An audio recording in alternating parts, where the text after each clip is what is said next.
who has been torn away from their security blanket, their parents, the ones who stop the boogeyman from terrorizing the nights and curing their boo-boos when they scrape their knees. Now just imagine how they mightest feel when the CPS meant to protect them tears them away from their supposed abusers and places them with strangers who have zero comforting skills. They need to be calm. They are confused, lost, panicked, and needing their parents, but CPS took them away for the purpose of saving them. The kids don't even know why, and they are told that the parents they attach to no longer want them. What do you think that does? Do you think that this is how protecting children is supposed to look?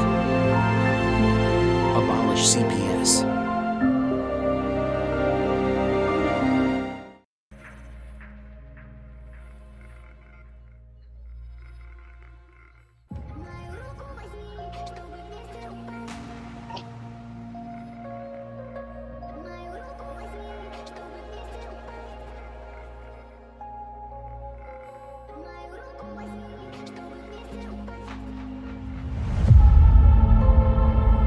Psalm 127. Children are heritage from the Lord, offspring a reward from Him. This suggests children are a precious gift You will from God to be probably know valued the and guest from tonight. In the United States, a child a minute is taken into DHS, CPS, and so on custody. The reality is their pics are already selected, you just don't know it. Being perfect no longer matters. It's what the adopting families are looking for.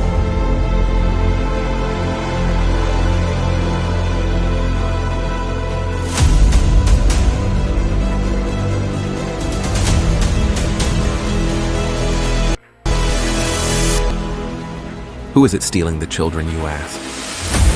From caseworker to the White House, the buck stops at all levels, just not where it is supposed to be. The services your family needs, we the people have paid for to ensure your reunification. Title IV says, reunify at all costs. United, we stand means nothing to us when it comes to family values.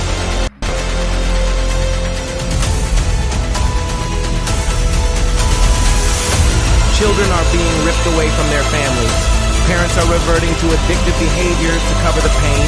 The trauma caused by child removal is just being recognized, and the results are atrocious. Termination of parental rights is not healthy for anyone, just profitable for the people enforcing the lie.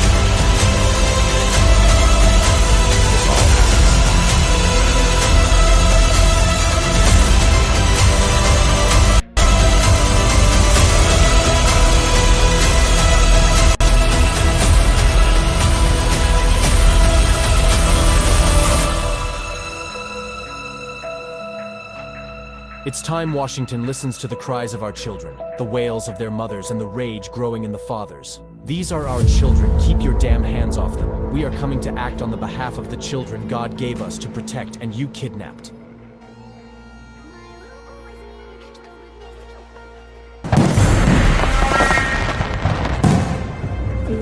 Childhood, growing and developing years of a person. This is meant to be a highly important time to create morals, fundamentals, and skills necessary to be a success. Instead, the trauma CPS creates in these young minds set a path of disaster, and statistics prove it. In nearly 90% of their cases, the trauma is unnecessary. Time is the one thing that can never be given back. CPS takes away moments in life that can't be replaced. The time just keeps going, doesn't mean a thing anymore. They left as children, and it's up to them when they come home if they know who you are. Each second away is time you will never get back and keep getting older. Studies are leading towards incarceration. Now comes the honorable judge in the halls of justice, where the Constitution will hold strong, and your rights to life, liberty, and pursuit of happiness will trample CPS for all they have done to your child. The truth and corruption that's revealed to you is enough to make you sick. This is not America we were sold. Children are being taken from families at the rate of 1 minute. It needs to be stopped.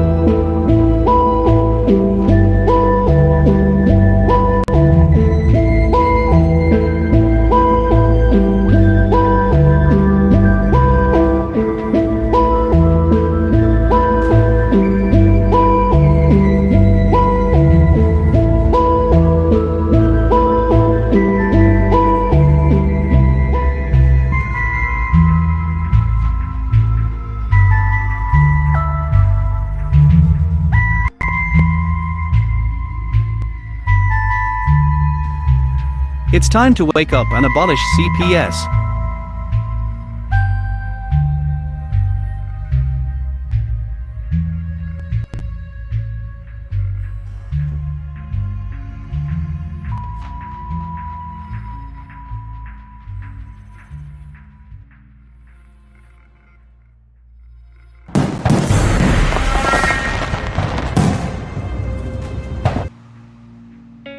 In the United States, CPS makes upwards of $3 billion a day on trafficking and selling our children. The corruption may start with the caseworker, but goes through the judicial system, passing the governor through the Senate and into the White House. The entire system has a hand in the business known as CPS.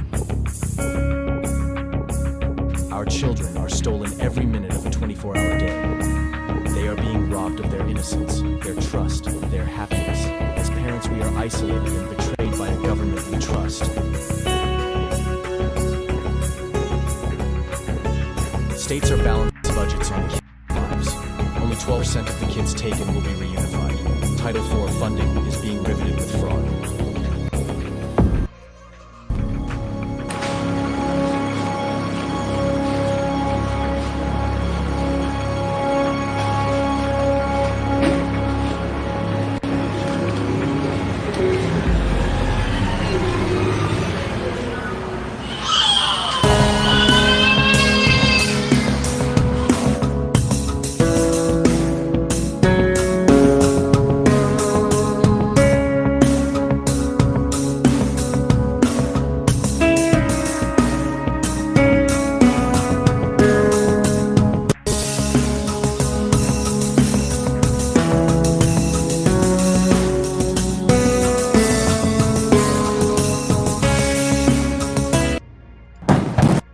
No, not again.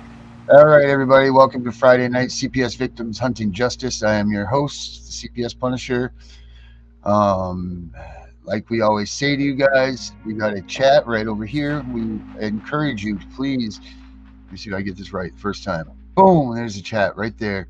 I encourage you guys to leave a message there, ask some questions. Tonight's going to be a doozy, so I'm thinking that you may want to use that chat tonight. Make sure you guys subscribe, like, share, whatever you guys do with that on YouTube. I mean, we're on Twitch, we're on X, we're on a couple different channels on Facebook. So there's plenty of ways that you can watch us, share us, tell your friends about it, do whatever you got to do so that we can get the message out to help the families stay reunified or stay unified. Hell with reunified. Help keep our families unified, as one. Because this is getting to be ridiculous how CPS is just picking us apart one family at a time by removing, they start like we always talk about. They take the cornerstone of the family out first. They take the father out, leaving the mother and the child to be there at the beck and call of CPS, doing things like I'm sure a lot of you have been involved in, saying, there's domestic violence, going on, so the father can't be around. Even though there's no domestic violence at all, there's never even been an occurrence, but they'll convince you that there was, get the father and you volunteer for all these programs, in essence, making yourself look guilty. And in the meantime, your kid not only is now dealing with the trauma of the fear of everything that's going on, if they hadn't been removed yet in the family, but now you're without dad, you're without that cornerstone, you're without that pillar of your family. And it's not fair. It's not right what they're doing. But it's one of their tactics that they go for. I mean, they don't want any person strong in that household that's willing to give a shot back. Now, I'm not saying that you mothers out there that have your kids and CPS has done this to you aren't capable of fighting back. I know full well that you ladies are amazing mammals that I wouldn't ever want to cross myself either. So I'm not saying that at all. But what I'm saying is the father's job in life and society is to be the security blanket and the pillar for a family and the provider. And if he's not there, that leaves the vulnerability of the rest of the family to stay in that home and be under the scrutiny of the CPS worker. That being said, let's get Melissa out here tonight, and we'll get our special guest out here in 1 second. Melissa, How we doing? Herbert? I'm good. How are you? I'm good. Herbert, Hey. how you doing, buddy? Good. How you doing, Herbert. Darren? Hi, Melissa. Hey, Herbert. Hey. What do you think about the father in the family? Like when we talk about the word father, what do we think about when we say the word father? Like the father does what for a family? I believe that in my opinion, the father is like the backbone of the family. He's that masculine person that people listen to in the family. Unfortunately, women should be listened to the same way, but you got to have both men and women to make that family. You have to have both. It's just like the whole of building up.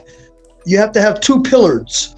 So one pillar on one side, one on the other side, in order to maintain the strength of that building. Right. No, I agree. But I believe that your guest tonight will give us a view about the role that's played by the father in the family. Right. Melissa, what say you about the role of the father in the family? Well, I mean, I always think that a family, especially a child, whether it's a broken house home or a household together, the impression on the child of a father, of that strong person, that superhero, because your father's supposed to be your hero.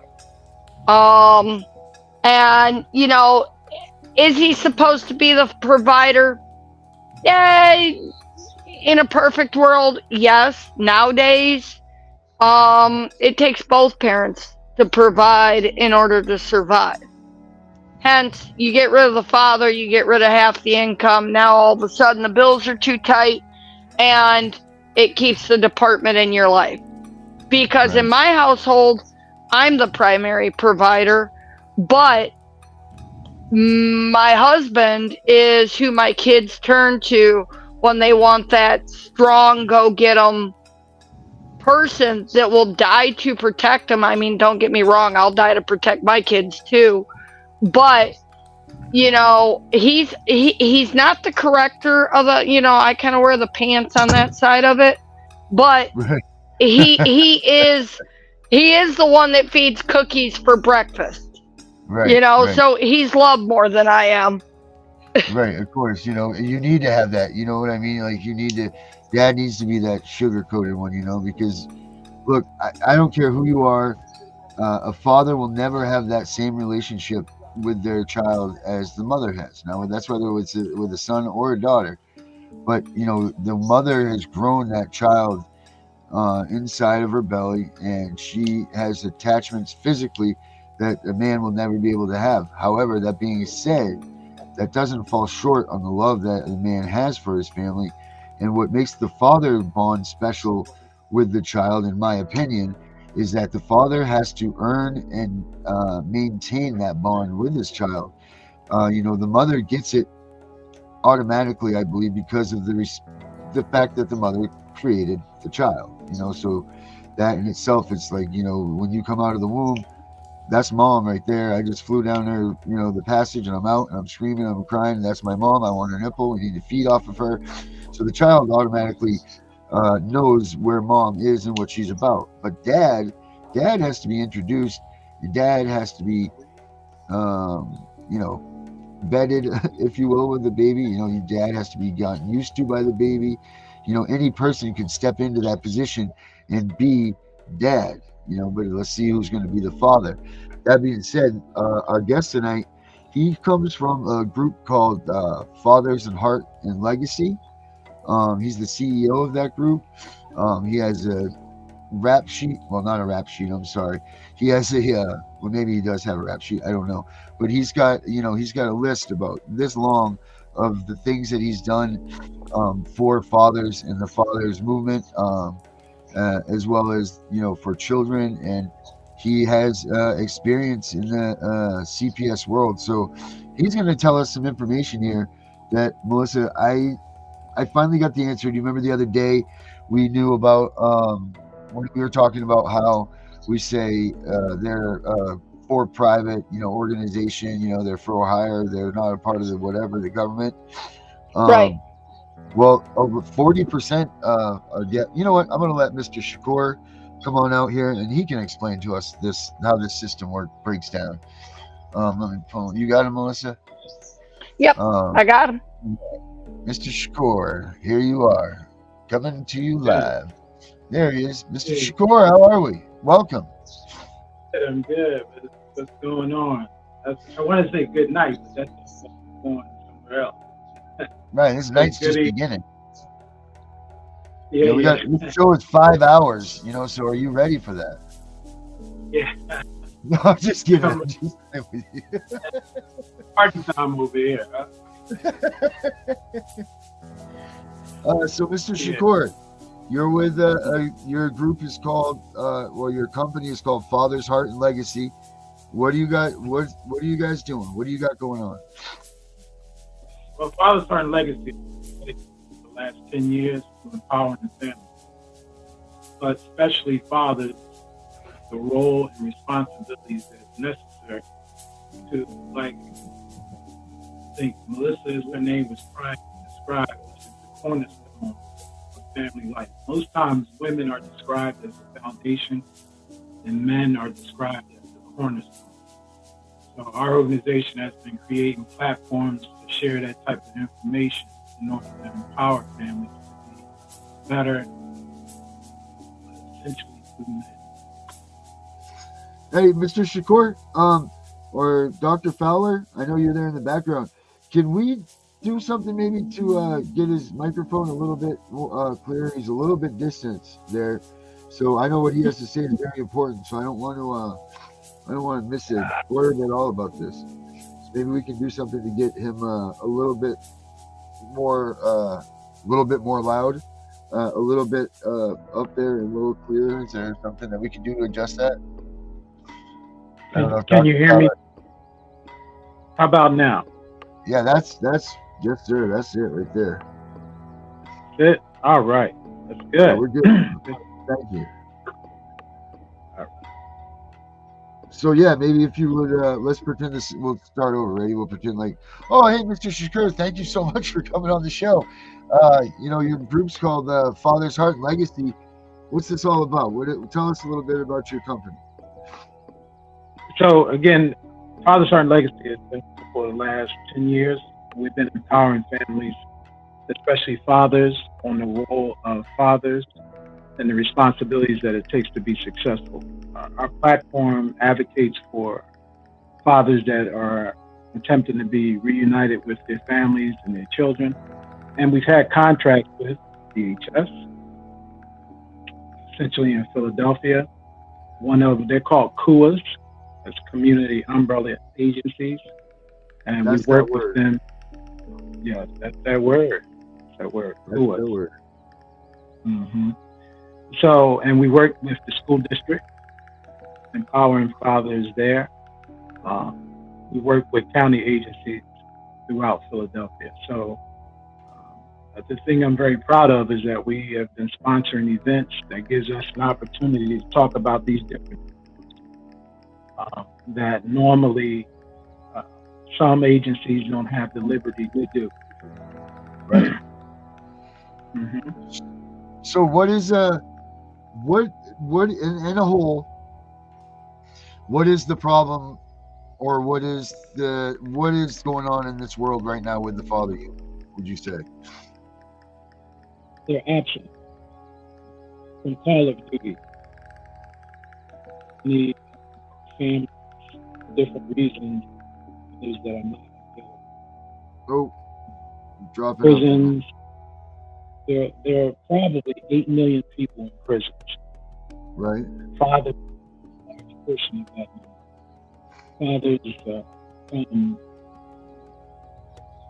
disappointed and discouraged, and they are in our communities, but they don't go see their children, and they don't support their children for numerous reasons.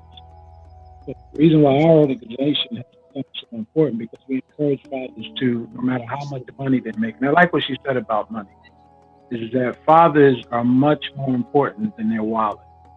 We should be clear about that. They give much more family life than money. They're encouragers, they're nurturers, they're protectors. They give. They're big children. Are big children, because I play PlayStation with my kids all the time. Hey, my husband has a drone. It costs like $400. I'm familiar. You know, my kids love the fact that I stay up till 5, 6 o'clock in the morning playing PlayStation with them. So we do those. We add to the family experience, and most of all, we give an example.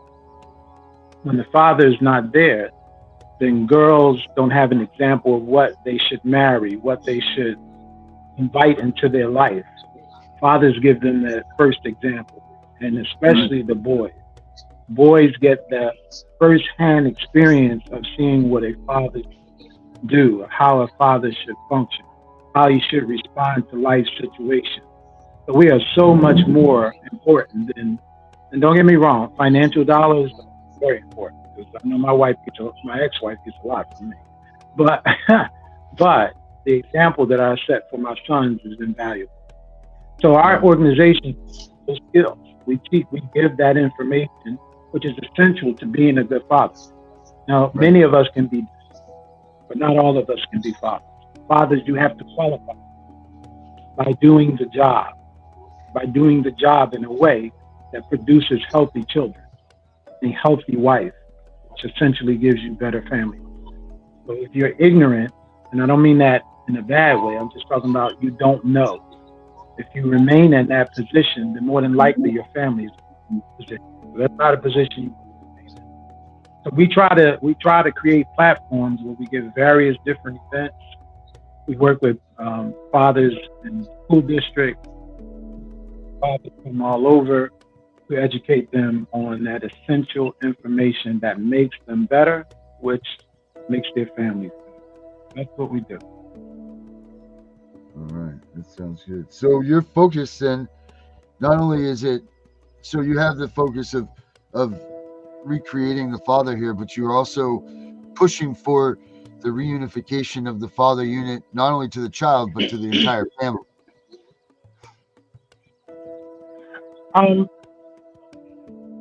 It's funny that you use that word.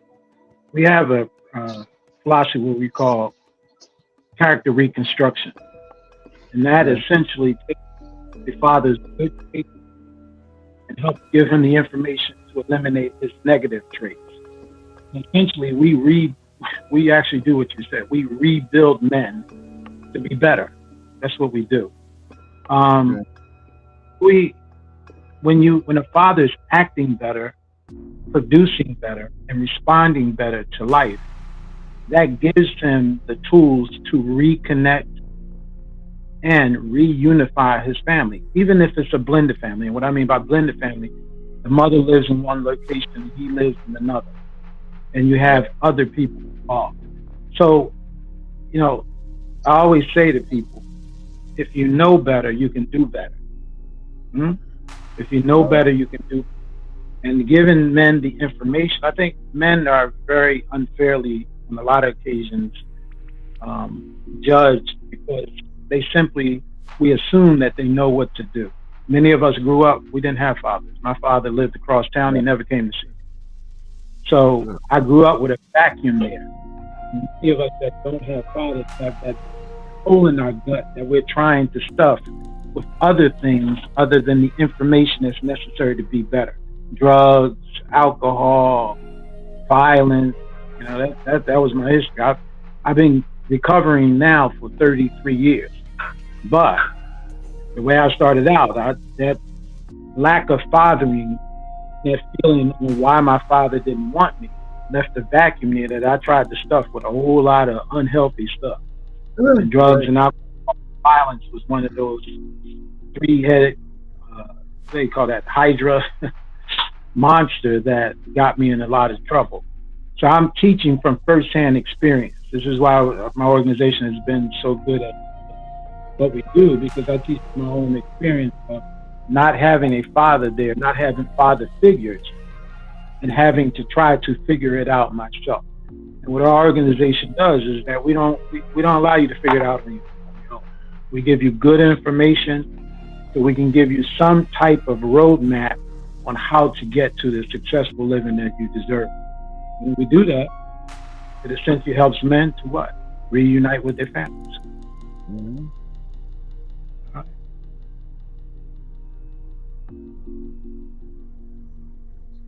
Hey, Darren. Hey, what? Guess who's also with us tonight? Who's that? So I want to. Okay, who's that?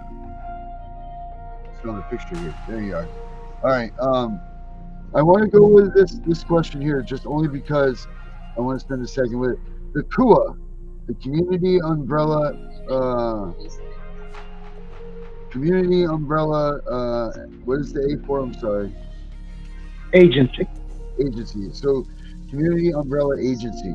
What is the CUA? What is that? Can you just explain a little bit into that? Because what I'm thinking is this is where everybody draws the definition of CPS is a private organization, for profit and so on. But like we discussed backstage earlier, that's not necessarily the case.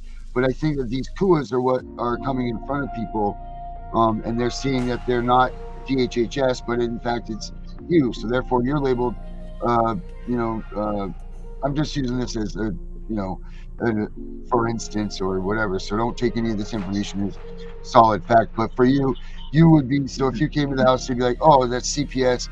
That's what I'm talking about when it's not a government, like it's a for hire agency, not a government agency. Melissa, you know what I'm trying to talk about here, right? I don't know if I'm hitting it right. Yeah, you're talking about the departments being like privatized corporations that function to push policy, but they function outside of the proper roles of a government agency while still working as like a subcontractor doing the government agency's job. So they get away with a lot more crap than other agencies would. Yes, what she said. So how many of those CUA groups did you talk about? Would you say 40%? You said, I think earlier. They take up a very large number of the foster care population in Philadelphia. Okay. Mm-hmm. Yeah. So just a little background on CUAs. A number of years, there was a little girl that was in the care of agency outside of the agency. It's a long story, but the short story is that they failed in her supervision, and the young lady wound up dying. She wound up starving to death. Right? She wound up dying from complications of being starved. So once that happened, of course, people began to question the organization, and some of those people falsified documents. They went to jail, and the family obviously wanted justice. One of the ways that the city responded, DHS, was to create these community umbrella agencies. Now, these community umbrella agencies are not DHS themselves. They are organizations outside of DHS that work in conjunction with DHS to help solve the foster care population. And they do some other services, but that's their main crux. The two major things that these agencies were created to solve is, number one, who is the immediate choice of children when they enter the system because the parents have become temporarily or permanently not available. And those persons are family. So one of the main principles is that the family should receive the child first. Right. Generally, the history has been that they go to strangers, and they might go all the way 10, 15, 20, 30 miles, maybe from close to another state. It's been the history of it. But here, this is supposed to keep the child with the family. It's also supposed to keep the child in the same locality if it is possible. So they continue in the same schools, they continue to have the same friends until the community umbrella agency puts them with a permanent family, which should be their own. Now, the failure in this is this, that doesn't happen all the time. And children Doesn't get happen taken- hardly ever. They hate placing with family. I don't know if I wouldn't say ever, but it happens a lot, and that goes against the very principles on why it was created. You see what I'm saying? Because this young lady dying was the catalyst for changing the whole system itself and creating the community umbrella agencies. So Now, see, I think in Michigan, they use an organization called Catholic Charities to do the same thing that you're speaking of. And pretty much you never see the CPS worker. You'll only ever see this agency worker. On the other hand, here in Alabama, we don't have a third-party organization that comes in. We just have the main organization, but they even put on their letterhead that they are a privatized corporation working independent of government to enforce government policy. Okay.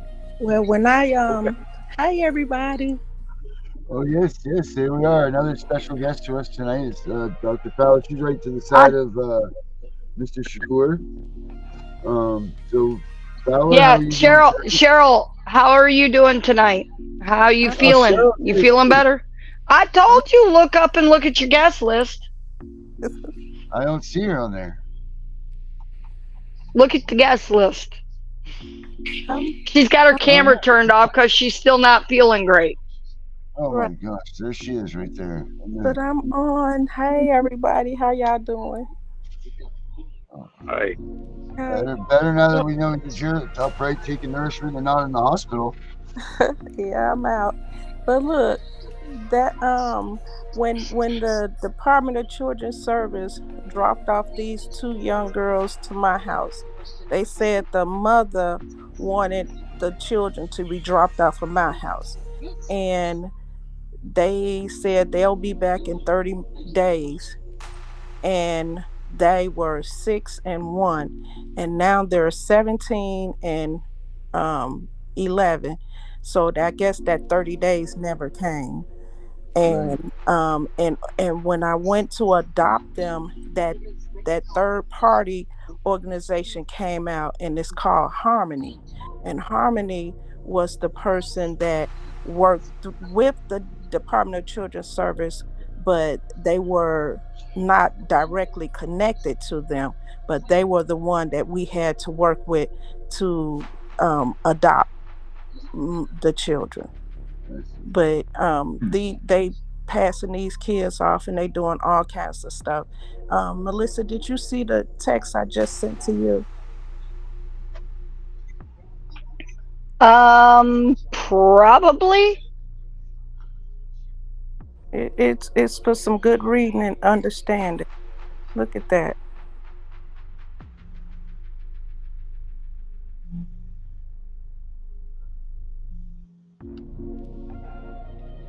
All right, so all right, so Mr. Shakur, what do you think? So let's break this down as far as CPS goes and what you guys do with CPS. How do you interact as a unit with CPS? When I know that you go, you do the full array of fathers, and like that's your guys', the father unit itself. But as far as when CPS gets involved with a father, what do you do? Take me to the beginning of CPS coming to me as a father, and I call you guys. Where do we go from there? What do we do? Well, again, it depends on what your system is. I'll just give you a description of what our program used to do. Our program used to find fathers that were not clear or were not informed that their children were even in the system themselves. Right. Once we found those fathers and communicated to them that their children is in the system, then they would meet with caseworkers, they would go in front of a judge and be informed about what they needed to do in order to get your children. So that could vary. You know what I'm saying? If there was a guy that had anger management issues, you have to get some anger management, therapy. What we did was gave them the proper fatherhood classes and workshops to attend in order to satisfy the judge's need that he's being informed of his role and his responsibilities as a father. So again, that's one of the ways. Now, every individual case is different, so the variables are going to be different.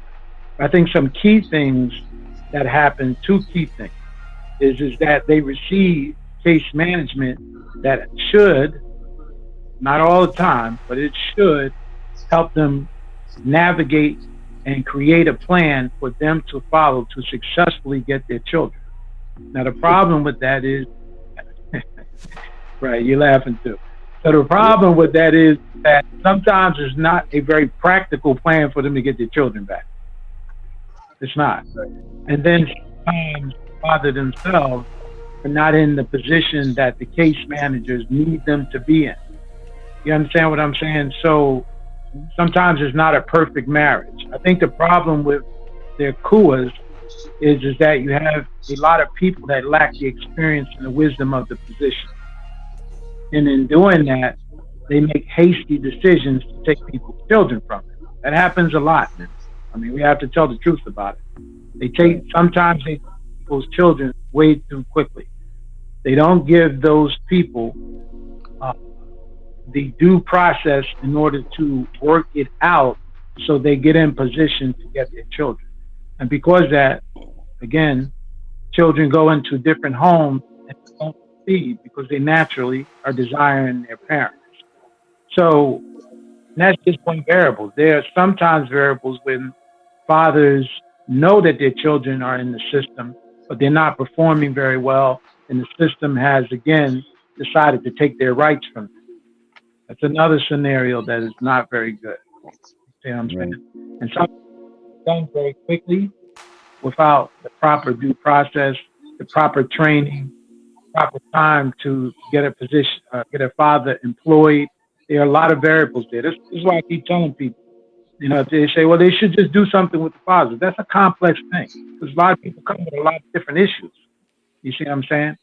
So drug and alcohol, the system is not broke. It's always been broke. People say it's broke. It's always been broke. It's not a perfect system. And then you have people in it that are not perfect either. And they make a lot of mistakes in trying to service people. So again, I think it's a complex answer, but that's some variables which fathers go through in order to try to get the children back. Right. So what do you find is the first barrier that a father must break through to get himself in the limelight with the child? Contact, whatever age. I'm sorry. Go ahead. No. I mean, so, like, for instance, here comes dad. He's been pushed out since birth, let's say. Okay, so they say that there's some sort of a domestic violence or something like that. So dad is pushed out of the family unit, and then now here he comes. It's been 6 months. Dad's been working hard, but yet he hasn't seen little Junior. What does dad need to overcome when he's stepping into this? Like, what are the expectations? How do you get the father back into the life, and what are the things that need to be overcome? Now, this may sound like, first fathers, at least when they come through my program, have to take personal responsibility for who they are. That's first and foremost. If you don't do that, then you're not going to be able to meet requirements that these agencies are going to tell you need in order to get your children. So you have to be willing to do whatever is necessary to get your children back. And we all come with issues. So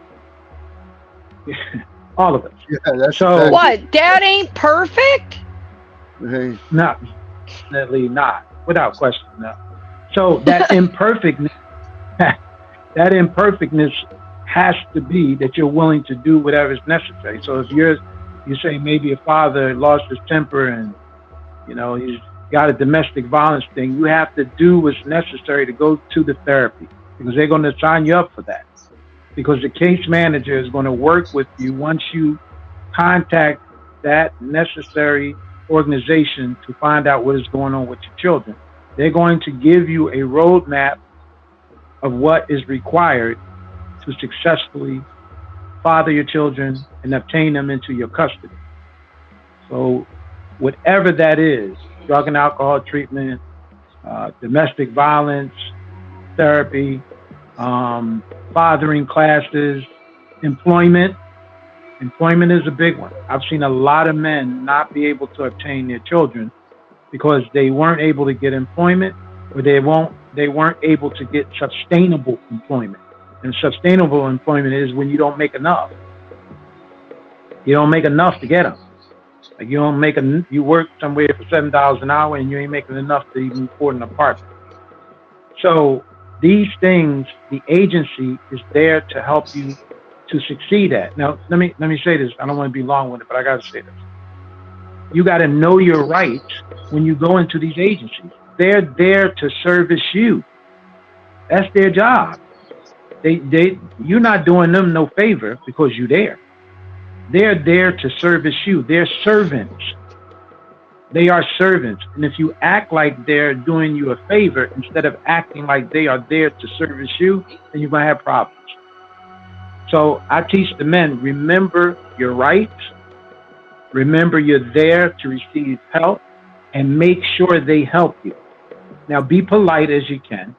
Be respectful. Don't go off and set the place on fire.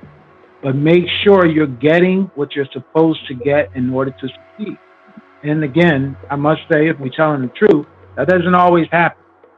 That doesn't always happen. Fathers ask for this, they ask for that, and sometimes they're very slow at getting the necessary resources in order to succeed.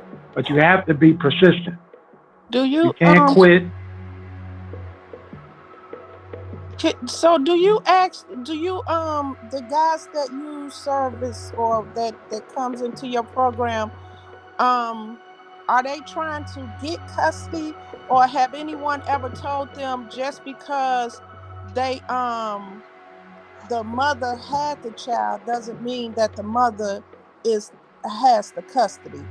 They only have custody when they go and get it. So once that child is born, that dad can go and get custody, or the mom can go and get custody, but no one has custody until it's established. And we try to tell these parents, both parents need to go do joint custody, physical custody, or something. But a lot of men think that because the woman done had the baby, the woman automatically have custody, and that's not true at all. Well, again, it depends on what state you're in. Right. In what state you're in. Yeah, because in Florida, they will not give a father any kind of right whatsoever when the child's born until he DNA tests as the father. They won't let him sign. They won't let him sign the birth certificate or nothing. The only way he gets on there ahead of time is if he's been married to her at least 3 months of the pregnancy. Yeah, well, that's true. Well, in Philadelphia, you know, it's evolved a little bit and it's changed. And currently, I think what it is that the father's name has to be on the birth certificate. But again, every situation is different. There's no one template that covers everything. The variables are different. Sometimes the mother is deemed to be where her rights need to be temporarily or permanently taken away. She might be on drugs, she might be in prison or whatever. Then the father is next able relative contact in order to try to get the children to stay with the family. Remember what I told you in the beginning, the COO's purpose was to try to keep children with their original family. And the first person, obviously, if the mother is not doing well, would be the father. Now, the problem with that is that Sometimes the fathers would see the kids regularly. Sometimes they would be in the kids' life. Our job would be is to find the fathers and inform them that your children are a part of the DHS system, and this is what you need to do in order to begin to work to get them into your custody. Now, believe it or not, some fathers will say, "Hey, man, I can't do that because I ain't doing well myself." Well, And that's we would encourage them to use their resources in order to get better. So that's what the organization is for. yeah, but that's the only reason that dads does not have custody is because they give up their rights or they don't want to go do it. But it doesn't matter what state you're in. The mother just don't automatically have custody of a child. Now I know that for a fact. And mothers or dads don't even go to court to even try to get custody when the child is born, because everybody think they're in love, and then they never think about it until it's a situation. Now everybody's fighting for it. And when that kid is born, I don't care who names on the birth certificate. I don't care about anything. If you don't have established custody, you don't have it. Either one of them. And just like when things happen, when boyfriend and girlfriends break up and they have children, the police cannot get involved, because wherever that child is, then that's where that child will stay until they establish custody and establish all of that. And it's been said, I've been working on this kind of stuff for many years through different states and everything, and it's always the same. You have to establish. I can tell you a quick story. That was in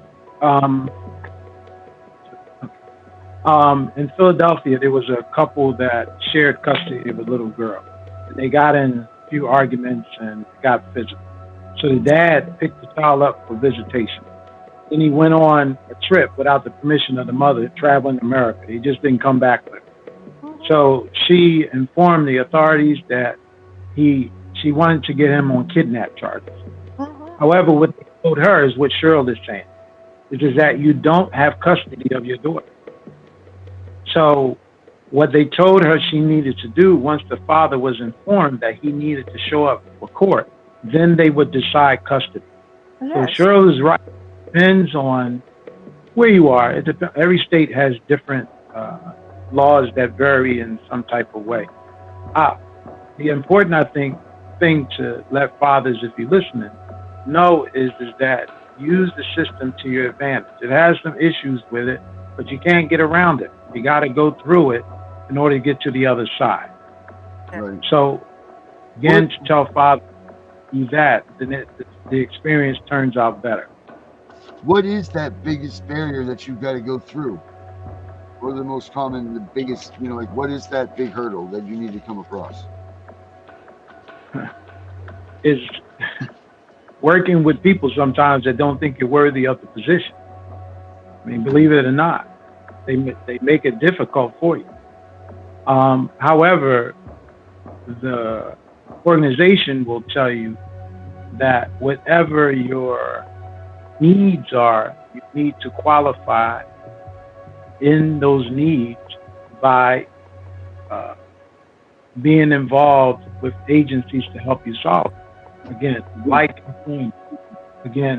if you have drug and alcohol issues. This is another thing that men don't get their children. They fail drug tests. Yeah. Even though marijuana is in some places. So whatever those needs are, because you can't just pinpoint one or two, because everybody has a different situation. That's why I'm not trying to talk in exactas. It's in exact things. So right. Whatever those things are, everyone's situation is different. You have to know what those things are. And believe me, a bad case manager or a good case manager, they're going to let you know what you got to do, because they got to cover themselves. So if you got to go therapy, if you got to get employment, if you got to go in front of the judge, which naturally most times you do, they're going to inform you of that. And it's their job, fathers, it's their job to make sure those organizations deliver.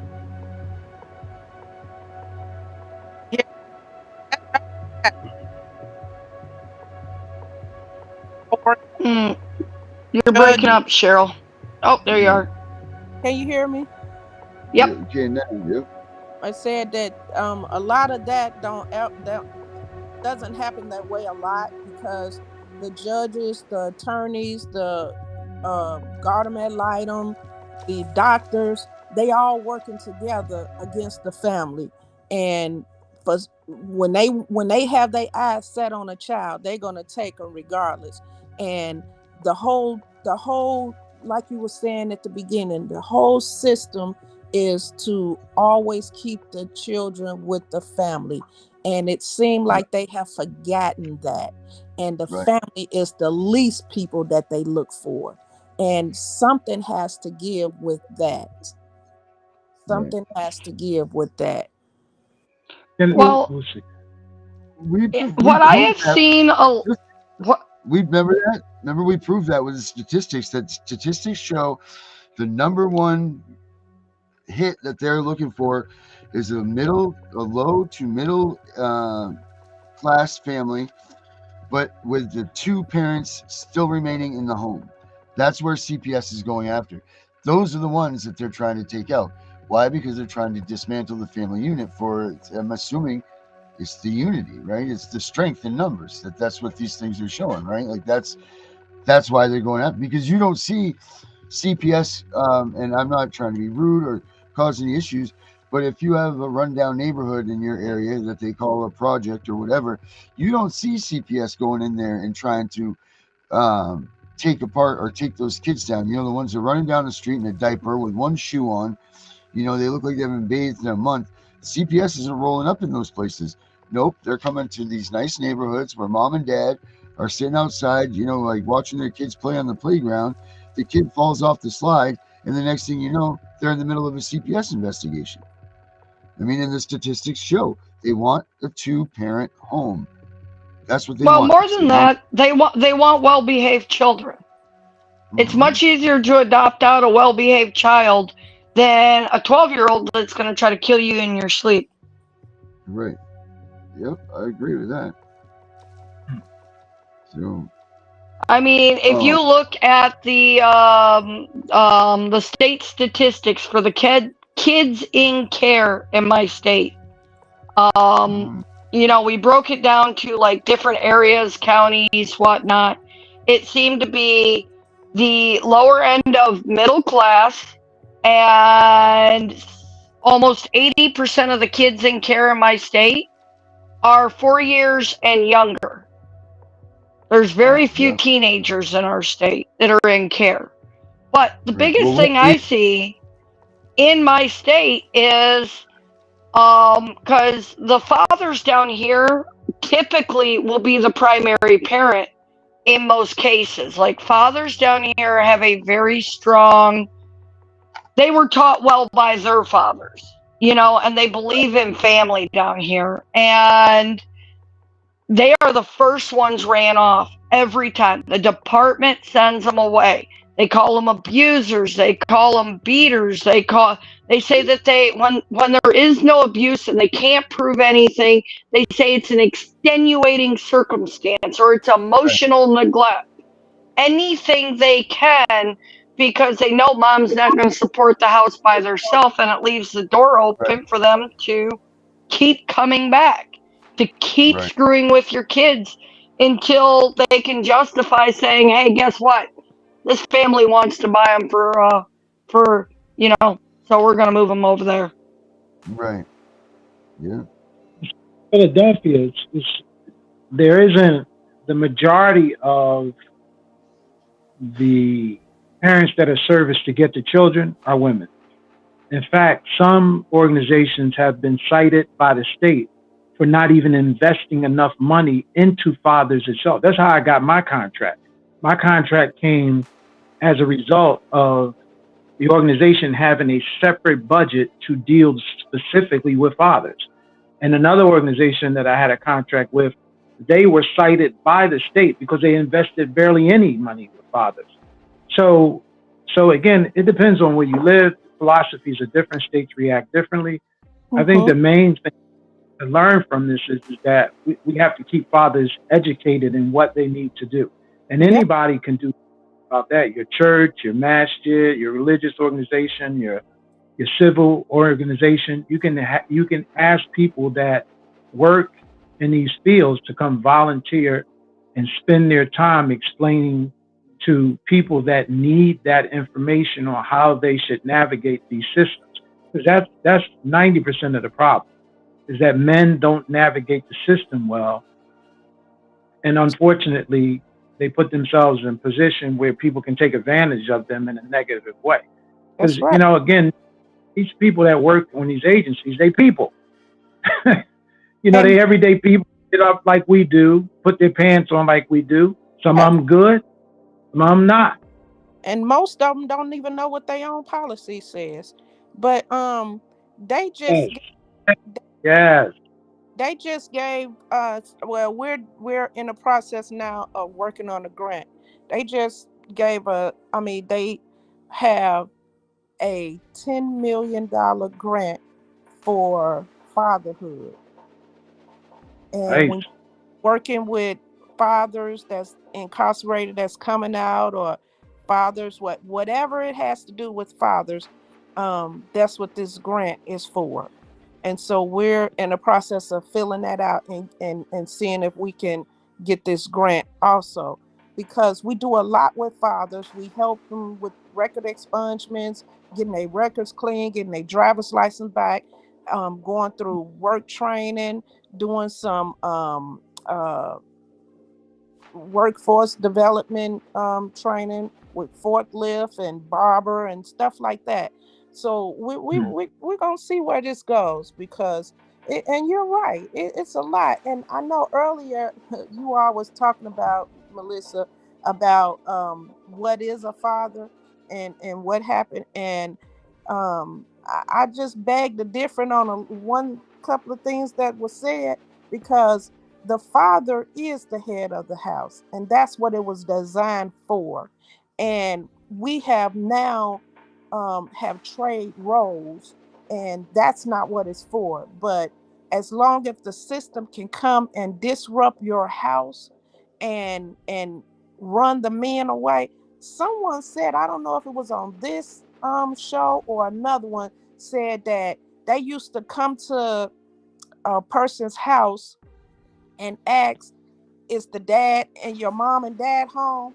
And the man couldn't, the person that came to the house could not even come in the house if the dad wasn't there. And then they came back and the dad and the mom was there, and they asked to speak to both of them. And they told the mother and the dad, if the dad moved out of the house, then we'll give you all $1,500 a month. And that started a cycle, and that's when the father was removed from the house, and then the grandmothers and the sisters and everybody got on that bandwagon, and everybody was feeling good to get $1,500 a month, as long as they don't have the fathers or the dads or the men in the house. Could you imagine if the department gave families $1,500 a month nowadays? How much that could change the economics in a household to keep the kids there? No, I don't, because they still saying now, if you have a man living in your house, then you won't receive anything. That's not good. That's harassment. That's a bias. That's all of it. How you gonna tell me that my kid's father can't live in a house with me and I can't receive any kind of help because my kid's father's in the house? Then that means we don't need it. That means me and my kid's father gonna do what we need to do to take care of. I told my kid's father, I don't put the system in my house, because the system wasn't in my bed when we made these kids, and they ain't coming in here now. I never put them on child support, and they took good care of their children.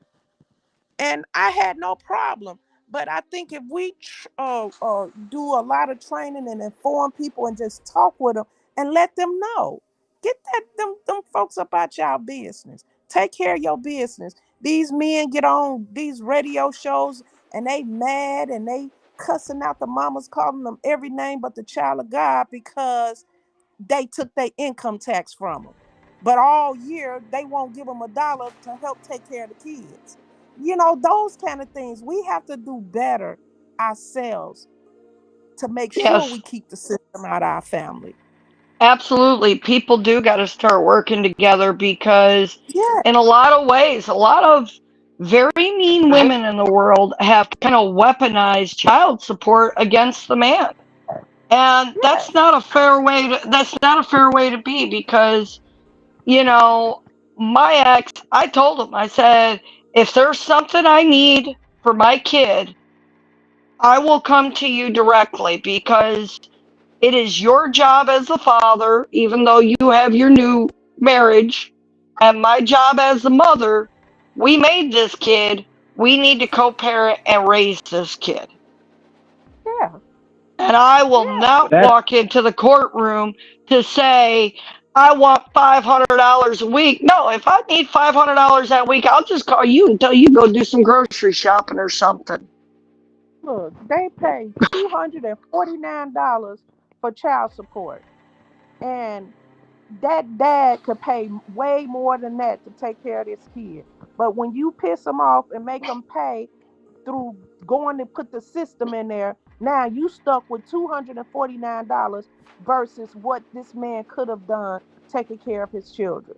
Now, some people you have to force and make them do it, but the majority of them you don't. Just work together. But that's what we Well, have to teach our. but I mean, they have weaponized it in a way, though, that a lot of fathers aren't seeing their kids just Mhm. because they're so far in the arrear, there's so much Yes, child support against them that they don't even try to see their kid.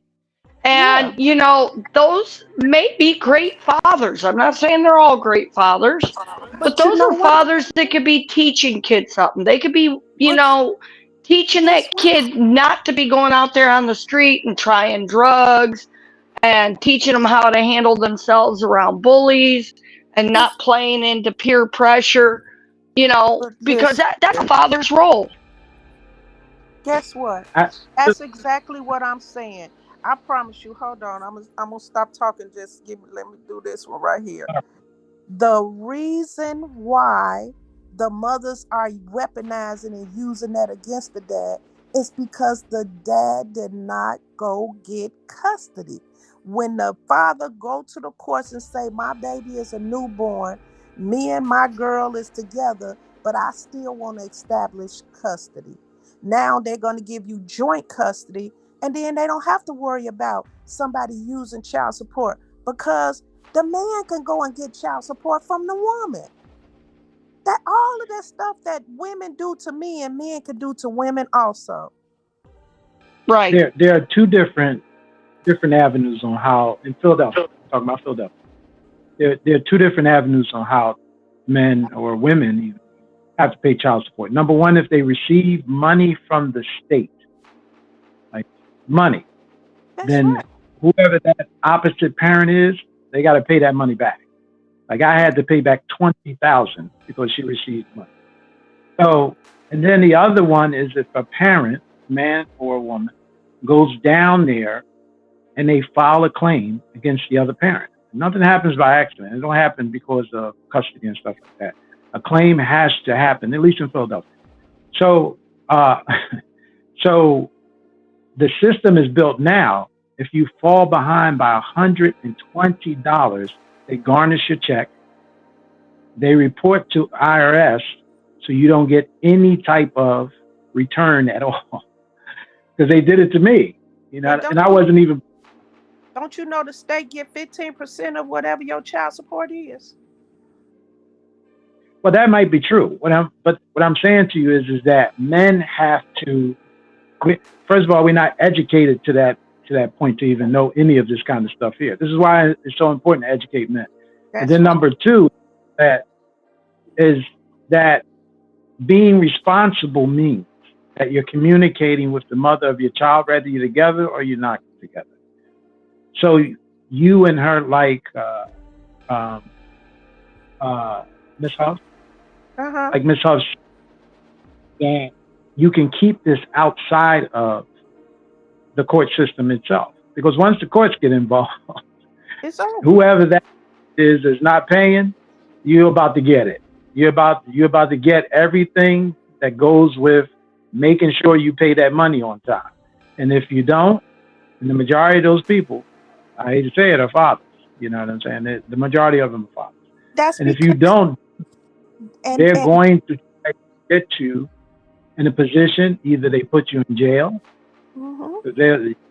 you miss the court order and you don't pay maybe twice, they'll issue a warrant for your arrest and you'll be put in jail.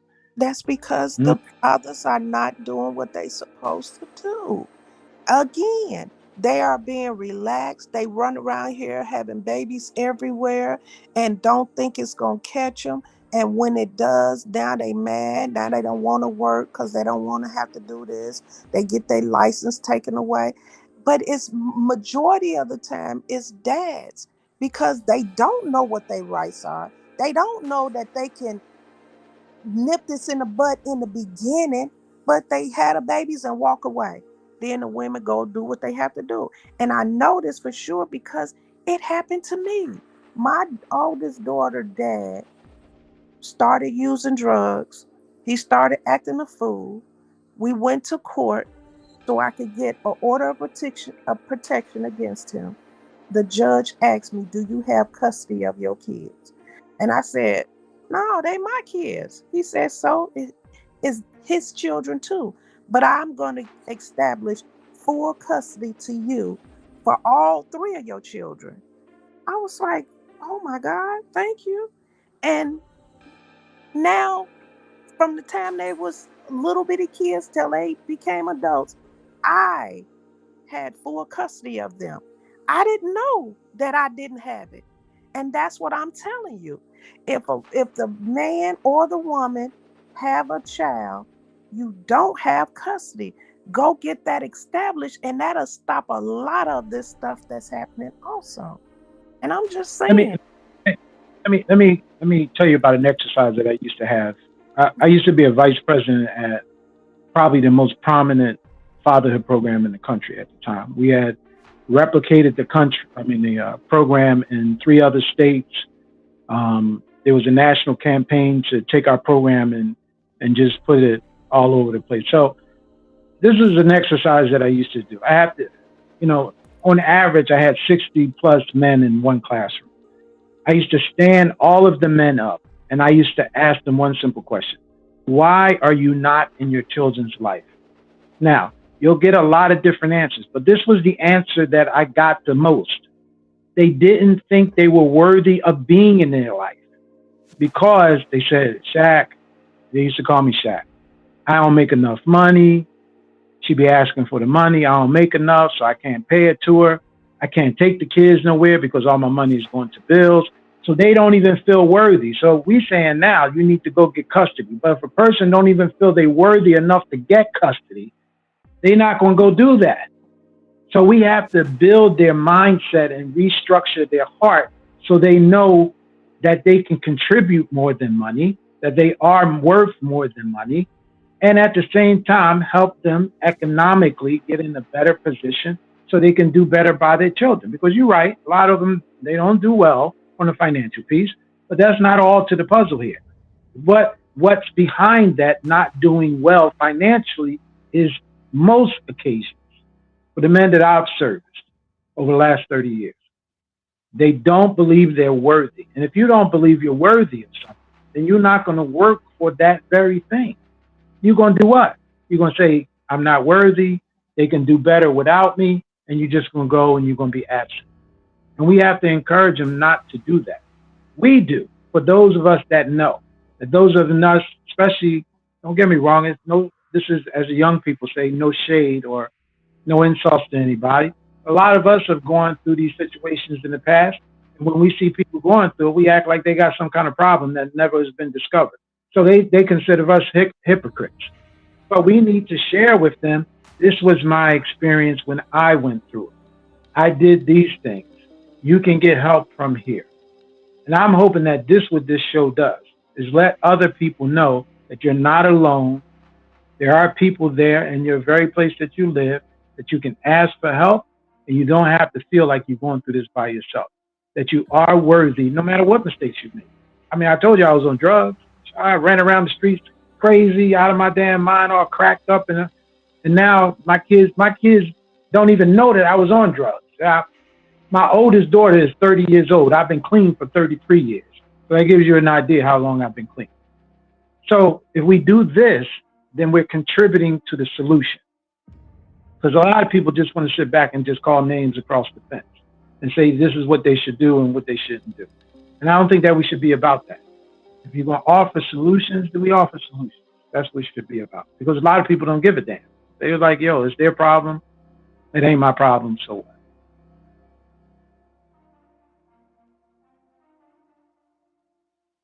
What happened to everybody? Where'd they go?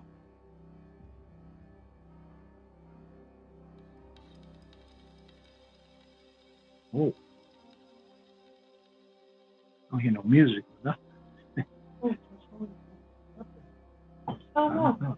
It looks like it's high.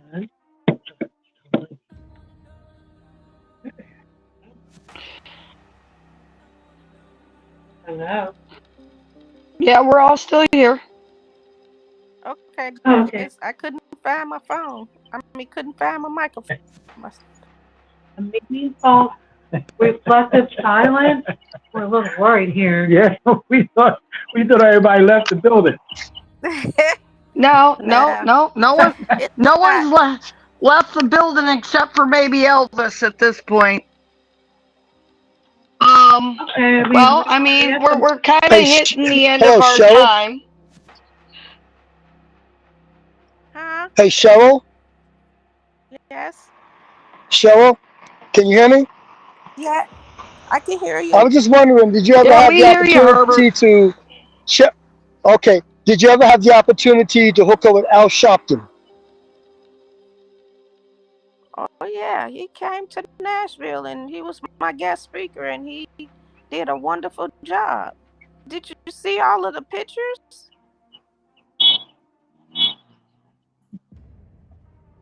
No. Can you send them to me, or send them to Melissa, and she can forward them to me? Herbert, Yes, I'll send you a link to it. Okay. All right, thank you. You must be out walking the dog.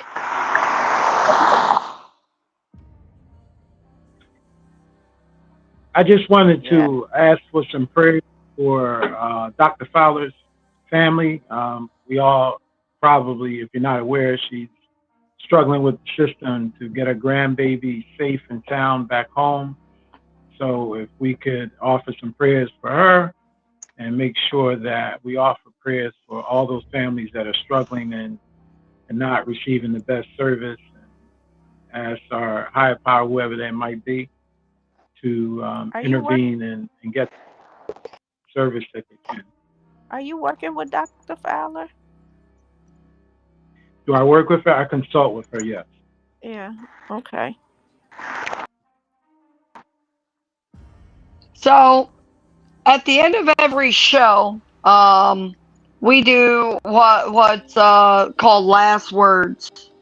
If you could say anything to anyone and you would give someone a last word of hope, Herbert, what's your last words?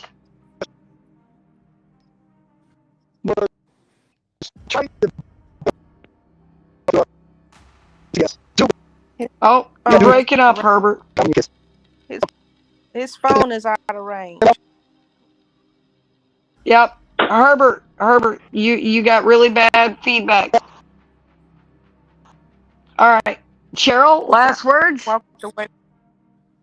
My last word is that we're going to do everything we can, and we're going to continue what we need to do to inform our parents, especially our men and our women, on how to know what their rights are when it comes to this system. We want to do it with potential parents, parents of young kids, parents of young adults, so they can teach their children, because the strength the power come with the strength of the community is educated, then it will be a force to be reckoned with. So that's what my goals and work is. Mr. Shakur, last words? To borrow a saying from Dr. King, this is something that we have to do for ourselves. So I advise everyone to not wait on the money. There are things that you can do at your church. There are things you can do in your communities to help people to be informed. Let's get busy, as the young people say. Let's go into action and begin to share this information with people that don't know. It takes nothing to share information. It's free. All you need to pay for it is with time. So if we do that, then there's without question, with certainty, the problem gets better and people become more informed to do something about their situations personally. So that's my last words. And to know that other people have gone through the same situation. They have gotten through it and come out the better. So stay encouraged. And thank you for having me on. I appreciate it so much. I've had a great time. It's been really fun. Thank you. Yeah, and you're always welcome to come back. Right, Cheryl? We like repeat visitors. Yeah. I must have did if you invite me back now, huh? Hey, you're welcome to come back to the show. I mean, Cheryl's on here anytime that we can drag her on here. Which I mean, you know, it's nice to hear her voice and hear a little bit of laugh in it, because I was starting to worry I was going to have to put out like a missing person report, because she just vanished off the radar in the hospital, trying to have a heart attack on us. I keep telling her she can't die yet. She can't be dying yet. She got too much work to do. Heart attack, huh? Wow. Yeah, they thought I was. So, well, yeah, you proved them wrong, though. You proved them that you'll live to fight another day. That you're too darn stubborn to go down. I had some praying warriors. All right. Well, my last words for the evening is to every parent out there fighting, man and woman just alike. Don't ever quit fighting for your kid. Even when all hope's lost, never quit fighting. Because as a father, as a mother, you are the hero to that child. That's right. You are the person that loves that child in a way that no foster parent's gonna love them. Not off the rip, maybe years from now after they build bonds or something, but that state worker ain't gonna love that kid like you. So never give up, no matter how little hope you have. Because only through unity of the family, unity of the community, and unity of all of these great organizations that come together to spread the word, to know your rights, can we start bringing our children home and stop having a bunch of them sitting in all of these for-profit organizations, government and non-government alike, while we, the families, are sitting here suffering. All right. Amen. So, on that note, it has been nice having everyone on tonight. Mr. Shakur, we'd love to have you back. Cheryl, as always, we love to get you on here, because it's nice when we get you all riled up and you start setting people straight. Yeah, I get it. And you guys have a wonderful. Oh, you get it from me, ma'am. Yeah. Hey, I told you while you're down and out, if you need any bodyguards up there, you just let me know. I'll come kick their butt for you. You got my back in, and I believe Carrie, who's in our chats here, said she'll meet me. She'll meet me in Tennessee.